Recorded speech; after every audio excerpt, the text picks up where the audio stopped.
What's up, everybody, and welcome to another podcast of Drumroll, Please. Zach and EJ Talk Sports. I am EJ, this is Zach, and today we have an all NFL podcast for you. We're going to be talking about the current playoff matchups, who we feel is going to take this thing all the way to a Super Bowl championship. Then we're going to have two fun games. The first one is I'm going to ask Zach which NFL QBs that are currently either on an expired contract or have one coming up soon the NFL team should look to move on from or re-sign. And then Zach and I are going to do, and our producer Liz, are going to participate in a 3-person draft of one game right now, best team you can put on the field. We're going to have some fun with that. And we are going to tell you everything you need to know going into this weekend's amazing playoff matchups. My man, how you doing? I'm doing good. How are you, EJ? Good. How's the baseball off-season treating you right now? It's going well, EJ. How are those workouts? They're going well. All right. Everything's going well for Zach. How'd your fantasy season pan out? Not very good. Mine neither. So that's both of us there. I mean, all my guys got hurt right at the end, led by Jalen Hurts. Yeah. So let's dive in. I was knocked out last round as a Dolphins fan against the Bills, although I am not going to be one of those people that say that my team was cheated by some bad calls, but there were some bad calls in that game. Why don't we start with your thoughts on last week's matchups, Dolphins and the Bills, so I can get that pain out of the way and move on to the rest of the games. Let's start with that one. It was a game that the Dolphins shouldn't have had a chance in. They obviously were missing Tua, Skylar Thompson, who honestly, we talked about this the other day. You think he's just as solid as Tua. I think if they had Tua, they might have won this game considering how they played. They played some great football. Josh Allen made a few mistakes, and they really played it close, but I think the Bills deserved to win. I'm glad the Bills won, because I wouldn't be interested in seeing the Dolphins play the Bengals this week. Why? That would have been great. Tua could possibly have been cleared to be back. And or they might have been playing the Chiefs if the Dolphins. We would have been playing the Chiefs. It would have been. But you would have had Tua back. Yeah. So we had Dolphins being knocked out. Then we had just an amazing game between Los Angeles Chargers and the Jags. What did you think of that one? So I watched the first half of that game. I believe it was, what was it, 27-7? It was something like that. And Lawrence had thrown 4 picks, 3 of them to Asante Samuel, and it really looked like it was over. Lawrence looked terrible. He was choking under pressure. And then I went to have dinner. I turned it off. I came back just to see the game-winning field goal when suddenly it was super close. I'm not exactly sure how you choke that game. They've obviously fired some of their staff.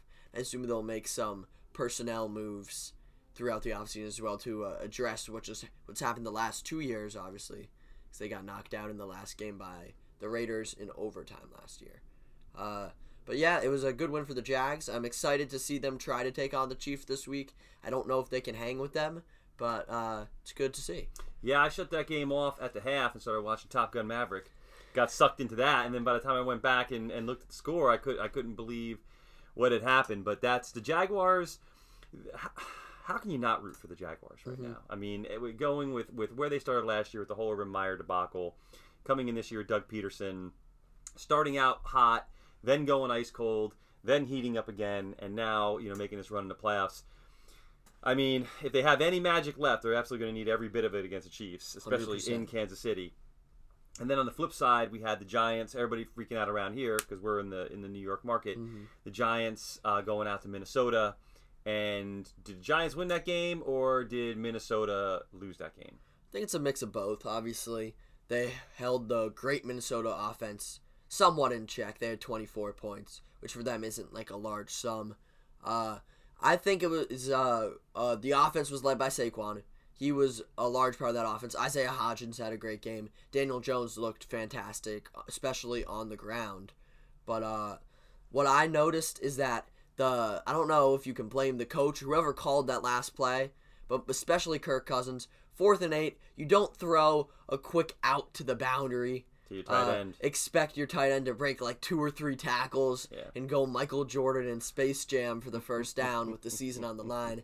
I think, like you did in that Buffalo game, despite obviously most of the defense being focused on him, you got to find a way to get the ball to Jefferson. Yeah, absolutely got to get the ball in the hands of your playmakers. And I have one question, but we're going to touch on quickly the Niners and Seattle in that game. Kind of a tale of two halves. Kind of close to first half, and then after that, it was once they caused Geno to fumble. Seattle never really seemed to recover, and that game kind of became a landslide. But what were your thoughts on the Niners and Seattle? So once again, that was one where it seems to work out perfectly, where I'm always eating dinner at halftime. But I watched the first half, and it was a really close game. But I was worried because Brock Purdy was not having a good game. He was missing some pretty easy throws. He was just underthrowing them. He looked a bit like a deer in headlights under the pressure. But they are a much better, much more talented team than Seattle. And it was still so close. I thought there was definitely a chance they could pull away. And they definitely did. It's not even close at the end. So now, with last week's games behind us, there's two stories that seem to still be carrying forward from that, meaning themes that existed going into this round of playoff football, and then, in my opinion, still exist after. And that is that both the Chargers, whether you want to put it on Staley or say the Chargers in general, and Kirk Cousins cannot seem to do it in the big spot. And what are your thoughts? Do you think that this last round of playoff football and the way that the season ended for both of those teams put that out based off the seasons they had, or do you feel that question still, burns strong going into next season? I feel like that's definitely true for both teams. You look at the Chargers, I think a good portion of the blame should be on Staley, the coach. You look at it, Mike Williams should have been playing in that game. He played 4 quarters in a totally meaningless game, which I don't understand why. He ended up getting hurt, not able to play. I think he would have made a large difference there. And I don't know, Herbert's great, but it seems every time it really matters, he just can't pull out the win. Then Kirk Cousins, I think it has to be in his own head at this point, because 1 p.m. Kirk is one of the best quarterbacks in the league. You can't stop him. Yep. And then any other time, whenever the lights are bright, he just folds like a lawn chair. It's really unfortunate. I like that. Folds like a lawn chair. Folds right up. Nice. Well, now listen. Here's what we're going to do. I am going to throw a series of QBs at you, or QB situations, and you were going to tell me as the GM of the team who you would be interested in bringing back, who you feel to move on from. If I deem there are any hot takes in there, we might go back and discuss in greater depth, or once you're done with the lightning round, there might be 1 or 2 teams I dig into just to get a sense of, will you as a GM, what direction you are looking to head. Okay. So I am not going to do you any favors, and I'm going to start you off with a really tough one. You have the first pick in the draft, and you have Justin Fields. Are you holding on to Justin Fields, or are you moving on from Justin Fields? This is a really tough one because I love Justin Fields. He was my fantasy quarterback this year. He had a really bad rookie year, but I've been thinking about this one a good amount. I'm going to say you keep Justin Fields. Okay, so we're keeping Fields. How about Zach Wilson? I think that's a pretty easy one. You move on from Zach Wilson. This man's made one good throw in his life. Now, I'm on the edge of my seat for this one. Tua Tagovailoa. I'm going to go keep. Okay, we will definitely be doubling back to that. Kirk Cousins. I think you got to keep him. That's a hot take. Now, you are John Lynch. How are you sorting out your 49ers quarterback room? You have Lance, you have Garoppolo, and you have Purdy. I think you let Garoppolo walk. Brock Purdy's your starter. You keep Trey Lance, and you give him an opportunity in training camp if he can win the starting spot. Even if your current quarterback won you a Super Bowl? If they win the Super Bowl, it's not a question. No. Okay. So next we will move on to, although, I'm sure he really enjoys feeling like he makes all the decisions, Aaron Rodgers. So this is if the Packers have the opportunity to bring him back. I think you have to bring him back. You watch down the stretch, his receivers weren't running the right routes. He let Christian Watson know about that on a national TV thing. I feel like he's still a great quarterback. I think he can still be an MVP. I think if you can bring him back, you have to. Well, that basically then completely negates anything you can get out of Jordan Love, because now he, at this point in time, is at the would be the end of his contract, and you don't even really know what you have in him. But we're keeping Rodgers. How about if you are Tampa and Tom Brady wants to come back? I think it's a tough spot. You're pretty mediocre this year. Our producer's saying no. She's saying you don't bring back Tom Brady. I think I might also say no. I think you let Tom Brady go. Really? I don't know what you guys are... I think you need a fresh start in Tampa. Well, you fired Byron Leftwich, Mm-hmm. so can't get fresher than the new offensive coordinator, I guess, and a new quarterback unless you clean sweep and clear out the head coach. Daniel Jones. I think, especially after last week, he put everyone on notice. Got to keep Danny Dimes. Danny Dimes put everyone on notice. You heard it here first from Zach. How about your buddy, Mac Jones? Interesting spot. I'm going to say keep for one more year, similar to what the Dolphins did this year with Tua. Make him prove it. So all of us are holding pat in the draft, not looking to trade up to grab one of these QBs. Lamar Jackson. I think this is another semi-easy one. If you're the Ravens, you got to bring him back and you try to add weapons. Okay. Seattle, Geno Smith. I love Geno, but I think this is the year you attack a quarterback in the draft. That might not have to be the first-year starter, but I think you got to at least grab one. So we're moving on from Geno, even though he gave you almost an MVP type year. It's cold, man. It's cold. Jared Goff. I think similar to Mac Jones, but even a greater extent. Actually, I'm just going to go keep Jared Goff. Okay. Keeping Goff. So, Fields, we're keeping. Now, if you're the Bears, what are you doing with the number one pick? So, obviously, the number one pick, you're looking to take one of the top defensive players. Jalen Carter, or I'm blanking on his name, Will Anderson, I want to say. But now, do you feel that you're wasting the collateral of having the absolute number one overall pick when you could probably get them a couple picks back? Yeah, I think you try to trade back to 4 or 5 and try to grab one of those guys. Is there a team that you see trying to trade up? I'm pulling up the draft order. I think Indy's a team that I think is very interesting because they obviously need a quarterback, and grabbing Bryce Young or C.J. Stroud would be huge. They obviously have a decently top pick. So the order is Chicago, Houston, Arizona, Indy, Denver, but it's actually Seattle's pick. So Seattle, I don't think trades up for... I think Seattle, if they're going to take a quarterback, they can probably do it at 5. I think they don't need to do it at 5. I think Indy's a very interesting team to try to trade up to 1, get their pick of the quarterbacks. I think Arizona's good, and I think Houston's probably fine at 2, honestly, because they get the second quarterback no matter what. I mean, Arizona will be interesting because you have a new coach and a new GM. So I understand that you have Kyler to a big contract, but yet at the same point in time, typically most new coaches and GMs want to find a way to kind of imprint what they do on their team, and a lot of times that starts with the quarterback head coach relationship. So more to be tuned into there. Let's go to Tua. Why we're keeping Tua? So give me the reasons we're holding on to Tua. So Tua, number one, he's not a superstar. He is the best system quarterback in the NFL. Almost like a lot like Eli Manning. Eli Manning wasn't out there playing like Tom Brady, playing like Drew Brees or anyone. He went out there and he got the job done and he won. That's what I see in Tua. Tua gets the job done. When he was healthy before he got like 8 different concussions during the year, he wasn't losing. The team was playing great. The offense was flowing great.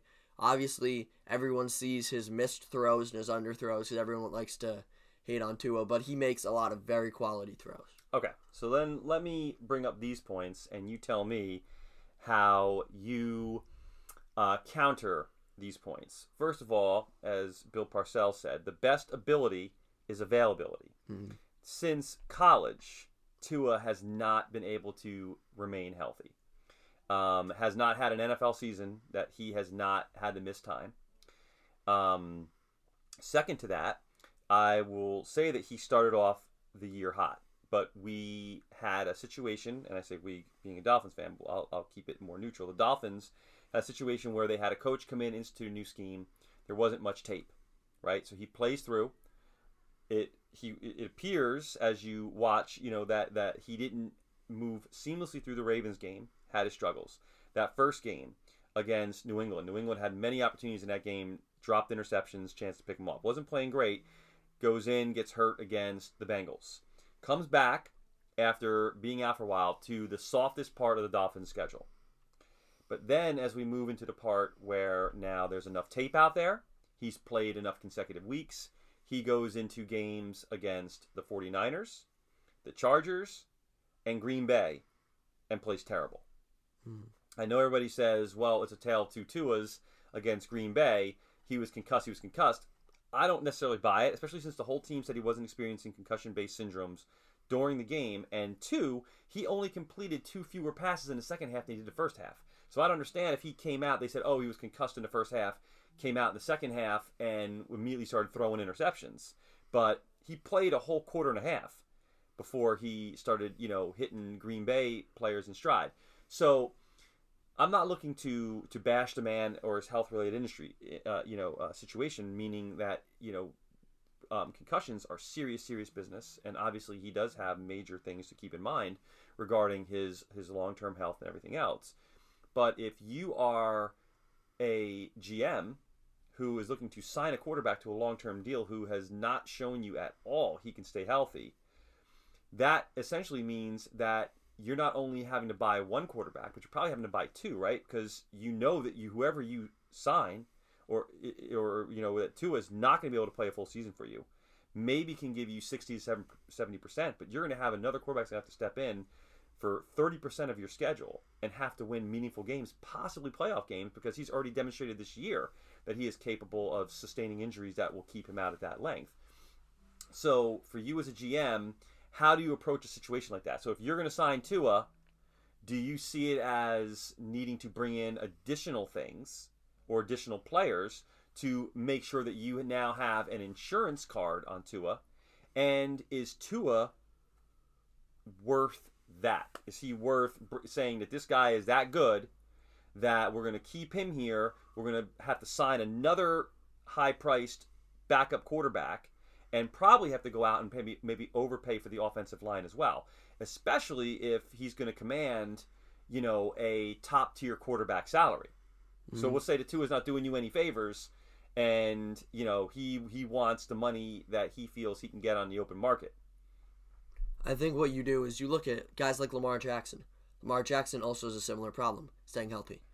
But no one is saying, Lamar Jackson, he never stays healthy, you shouldn't worry about paying. So I think Tua, while obviously not the most durable guy, I think that's not a huge concern because he hasn't been missing full seasons. He's been missing stretches of 3-4 games. I think that should probably not be your biggest concern. Your biggest concern is you obviously, like you said, you don't want to put all your chips on one side of the table with him not being fully proven yet. I would not give Tua Tagovailoa a 4-year Kyler Murray level contract. I would not. I would say, Tua, we'll give you 2 more years, very good salary, not superstar salary. If you want it, you can take it. If you don't want it, that's fine. Well, if you're Tua's agent, he's going to walk in and say he was an MVP candidate before he got hurt. Mm-hmm. So he wants MVP level money. And, that's where I feel that the Dolphins could, legitimately set themselves up to cripple their franchise for a very long time.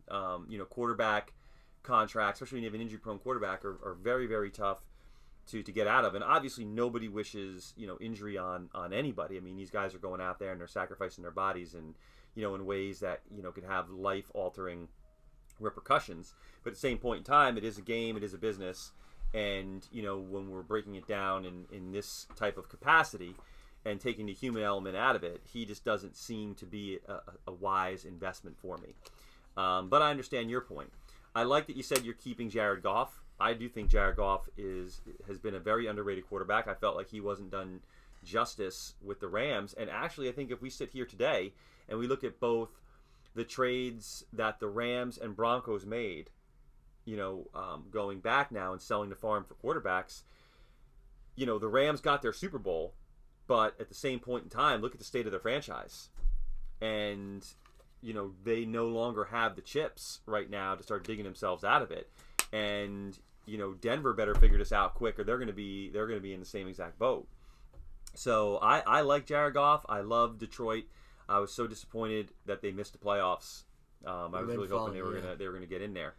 But that'll actually now move us on to our skill position draft, where we are gonna pick a quarterback, a running back, 2 wide receivers, a tight end, 2 cornerbacks, and an edge.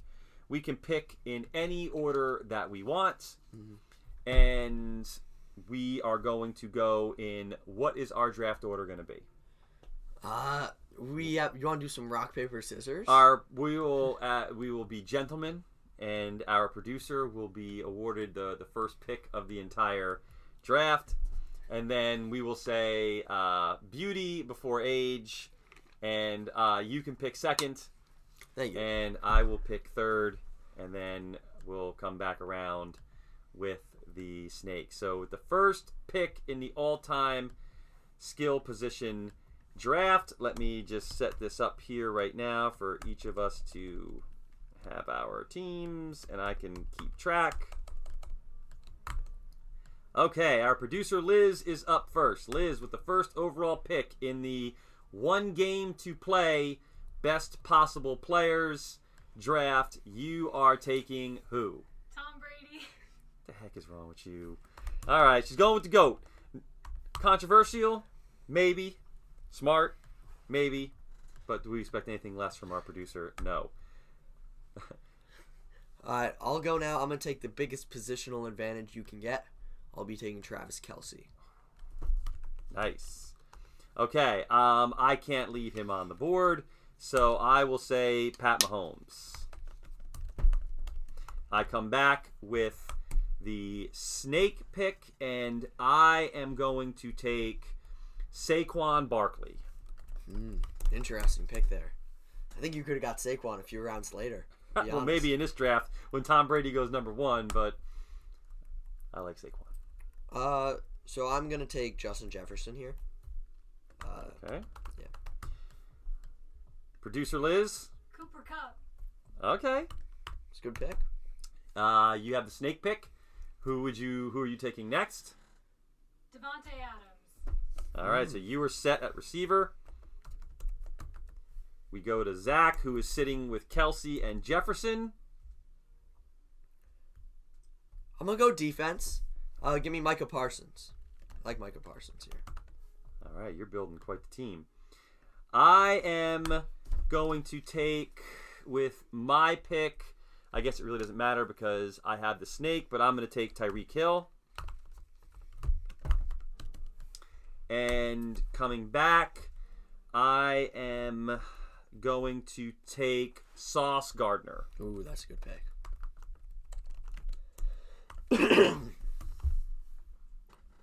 You are up. You have Kelce, Jefferson, and Parsons.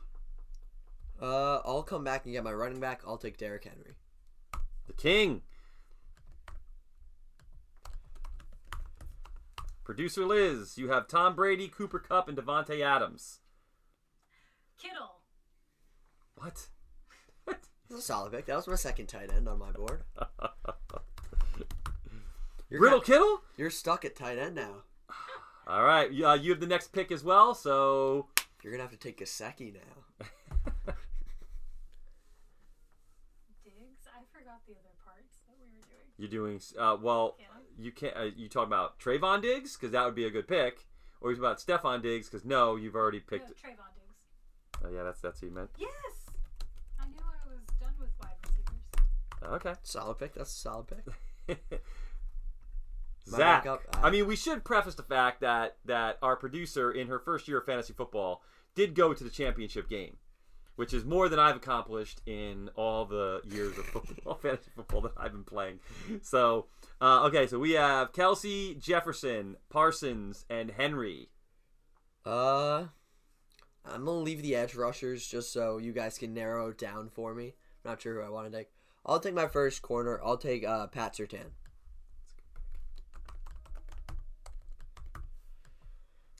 Okay.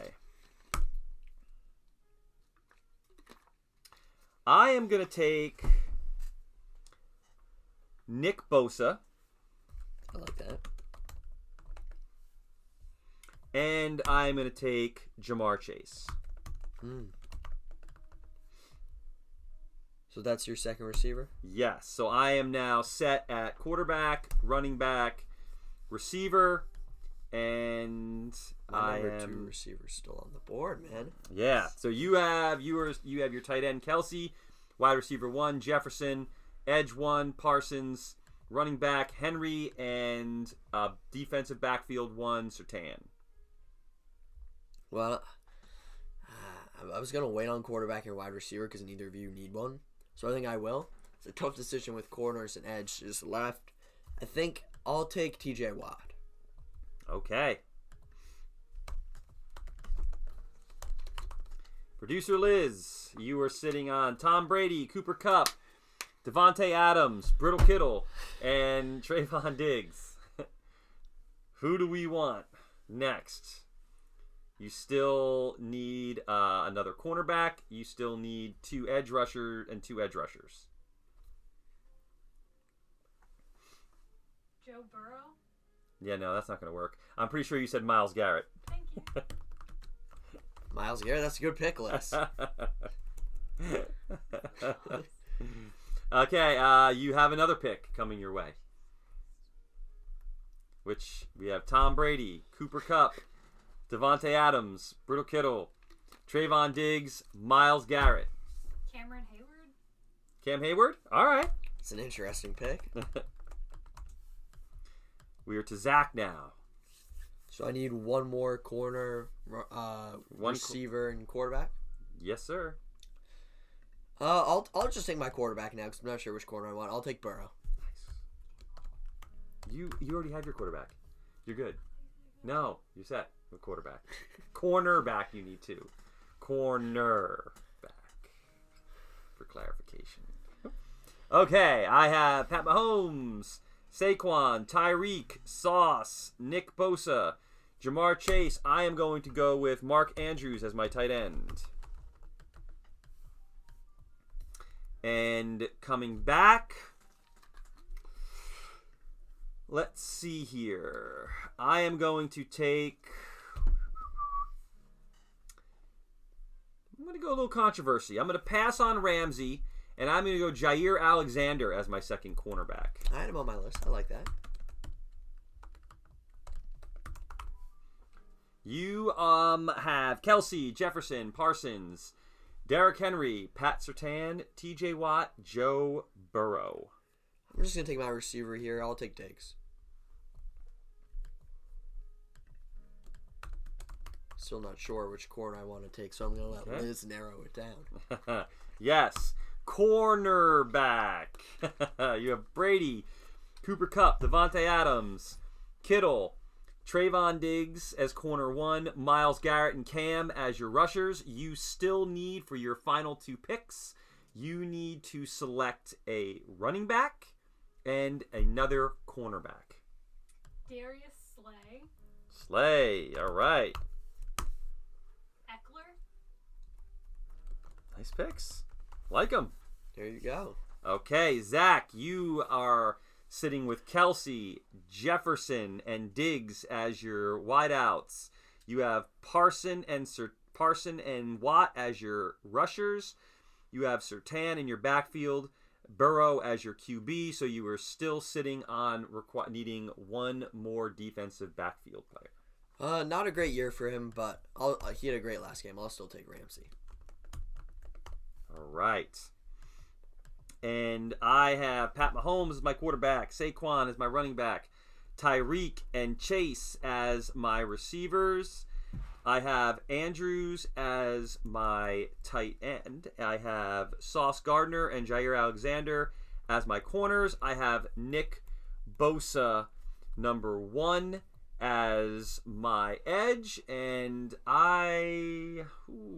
man.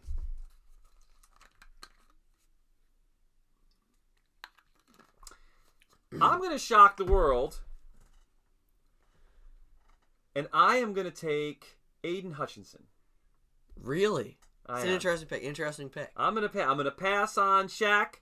I'm going to pass on Khalil. Passing on Crosby too? I'm passing on Crosby. I'm going to take Aiden Hutchinson. I'm going to mix it up. It's interesting. All right. So let me recap these teams. We have our producers' fearless team. Quarterback, Tom Brady. Running back, Austin Eckler. Wide receiver 1, Cooper Kupp. Wide receiver 2, Devontae Adams. Tight end, Brittle Kittle. Cornerback 1, we have Trayvon Diggs. Cornerback 2, Darius Slay. Our edge rushers are Myles Garrett and Cam Hayward. Zach's fearless team, we have at quarterback, Joe Burrow. We have at running back, the King, Derrick Henry. Our receivers are Justin Jefferson and Stephon Diggs. Our tight end is Kelsey. Our edge rushers are TJ Watt and Micah Parsons. Our defensive backfield is Jalen Ramsey and Pat Surtain. My team, destined to finish last. At quarterback, Pat Mahomes. Our running back is Saquon. Probably will get hurt. My receivers are Tyreek and Jamar Chase, so you know we're throwing deep all day. Our tight end is Mark Andrews. At our edge rushing positions, we have Aiden Hutchinson and Nick Bosa. And our cornerbacks are Sauce Gardner and Jair Alexander. So for all of you there that are out there watching, feel free to leave comments and let us know whose team you think has the best chance to come out of our round robin one game tournament. All right, my friend. All right. Now it is time for the most important part of the show, and that is us closing it out with our picks. We will let our producer jump in on this segment as well. Let's start first with AFC or NFC? Let's start NFC. NFC, okay. Let's start with the first game. That'll be tomorrow.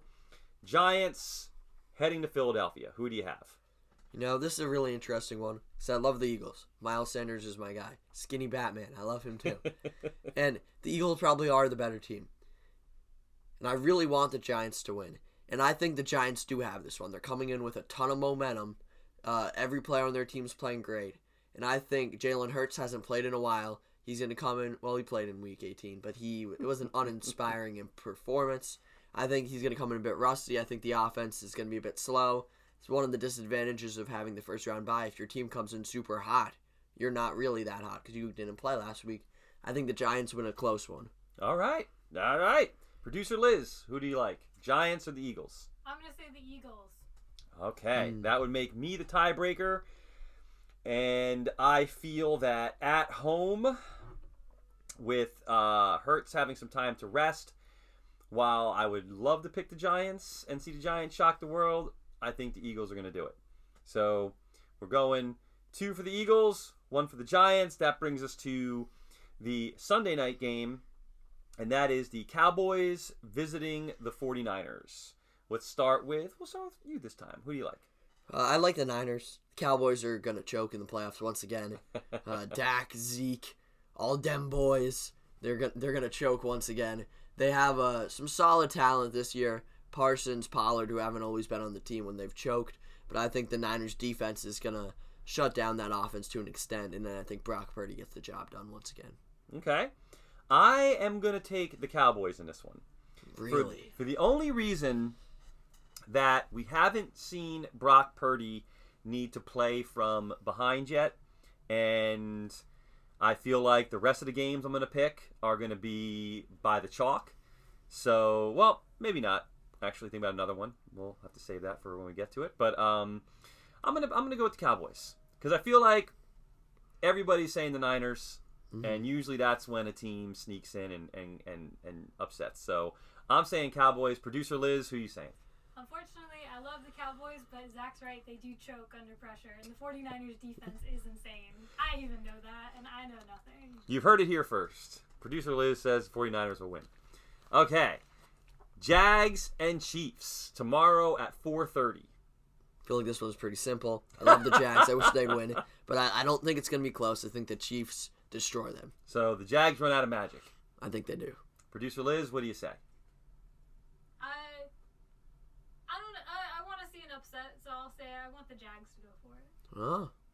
You want the Jags to go for it, or you're picking the Jags to win? I'm going to give them the positivity that they're going to do it by saying they will. Okay.